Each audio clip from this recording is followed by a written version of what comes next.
भारत आणि अमेरिका यांच्यातील टेरिफ युद्धामध्ये आता भारतीय मालावरती येत्या 27 तारखेपासून 50% टेरिफ लागणार आहे।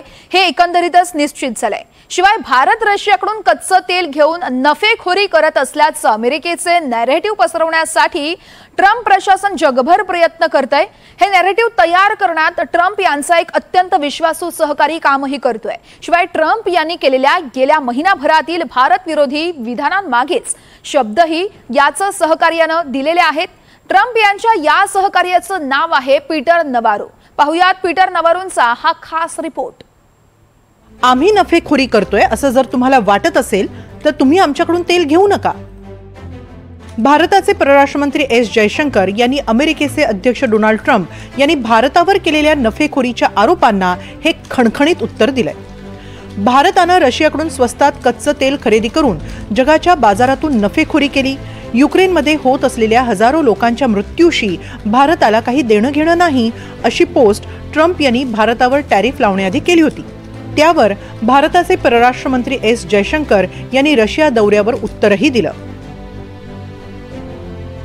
To comment on a person, but let me comment on the subject. मला कोणत्याही एका व्यक्तीचा उल्लेख करायचा नाही, पण मी इथे एक गोष्ट नक्की सांगू इच्छितो की आम्ही रशियाकडनं सर्वाधिक कच्चे तेल घेणारा देश आहोत का? तर नाही, तो देश आहे चीन। The biggest purchasers of Russian LNG.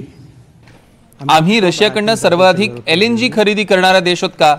तर तसंही नाही। मला खात्री नाही, पण सर्वाधिक LNG खरेदी युरोपियन युनियन कडनं होते। 22. I think there are some countries to the south. We are a country. विशेष म्हणजे आम्ही अमेरिकेकडनंही कच्चं तेल घेतो, त्यामुळे त्यांचा आमच्यावर टॅरिफ लावण्याचा निर्णय अतर्क्य ठरतो। Stabilize the world energy markets, including buying oil from Russia. Virtually none, no Russian oil. Let me say it again. Prior to the invasion of Ukraine in February 2022, India bought virtually. Bharat रशियाकडून अगदी नगण्य प्रमाणात कच्चं तेल खरेदी करत असे। October 2022 मध्ये रशियानं युक्रेनवर हल्ला केला तोपर्यंत हे प्रमाण अगदी नगण्य होतं, म्हणजे एकूण गरजेच्या 1% कमी।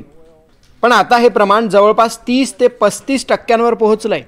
त्यामुळे त्यांच्या घरच्या चुली पेटवण्यासाठी, गाड्या चालवण्यासाठी त्यांना रशियाचं ऑइल हवंय आणि त्याचा अमेरिकेवर थेट परिणाम होतोय।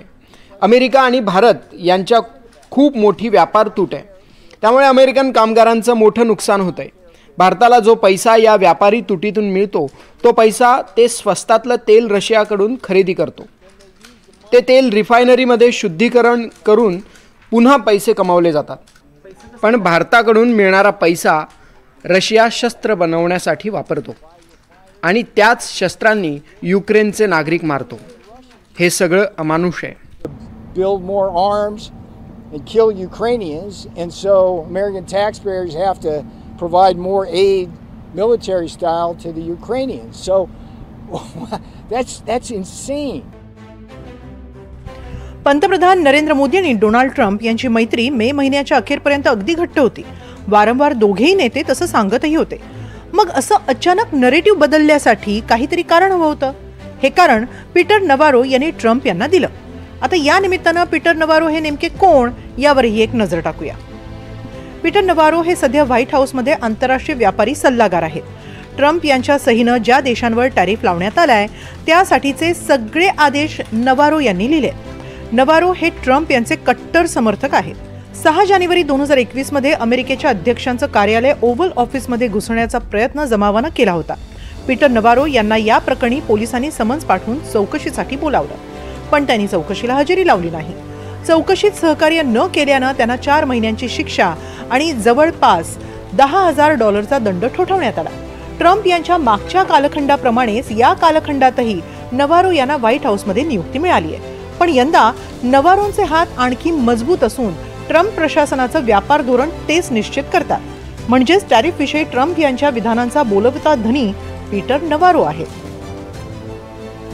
भारत अमेरिकेशी व्यापार करून डॉलर कमावतो आणि ते डॉलर रशियाला तेल विकत घेण्यासाठी देतो आणि एका प्रकारे जे लॉड्रो मार्ट ज्याला म्हणतात की रशियाला डॉलर पुरवण्याचं मध्यस्थ किंवा दलाल म्हणून भारत काम करतो।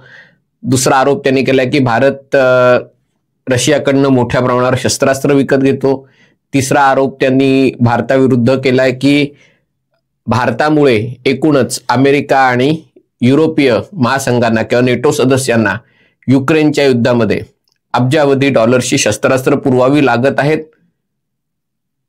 ते याला उत्तर देणं आवश्यक होतं आणि ते भारताचे परराष्ट्र व्यवहार मंत्री डॉक्टर एस जयशंकर यांनी दिलेलं आहे. त्यांनी स्पष्ट शब्दात अमेरिकेला सुचवलेलं आहे की शेवटी तेल हे जागतिक व्यापारात त्याची किंमत ठरते आणि अमेरिकेला जर भारताने रिफाईन केलेलं किंवा प्रक्रिया केलेलं तेल नको असेल, त्यांना जर चीनकडनं घ्यायचं असेल तर ते घेऊ शकतात. कोणीही अमेरिकेवर भारतातनं शुद्धकरण केलेलं किंवा भारतात प्रक्रिया केलेले खनिज तेल आणि पदार्थ घ्यायची गरज नाहीये. अर्थात असं करताना अमेरिकेचा जो दांभिकपणा आहे की अमेरिका आता युक्रेन युद्धामध्ये आपल्या मित्र देशांना जी शस्त्रास्त्र देत आहे ती काही मदत म्हणून देत नाहीये, त्यांना ती विकते आणि ती किंमत वाढवून विकते. म्हणजे अमेरिका जेव्हा अशा गोष्टी करतं तेव्हा त्याच्यामध्ये अमेरिका फर्स्ट हे धोरण असतं, पण भारताने मात्र इंडिया फर्स्ट केलं तर भारताला मात्र विविध प्रकारे डिवचलं जातं, विविध प्रकारे नावं ठेवली जातात. हे चुकीचं आहे. पीटर नवारो यांचं डेथ बाय चायना हे आंतरराष्ट्रीय व्यापार आणि त्याच्या देशाच्या अर्थकारणाविषयीचं पुस्तक बेस्ट सेलर्स पैकी एक आहे. त्यात अमेरिका आणि चीन यांच्यातील व्यापारामुळे अमेरिकन अर्थव्यवस्थेचीच कशी वाट लागली आहे याचा सविस्तर आढावा नवारोंनी घेतलाय.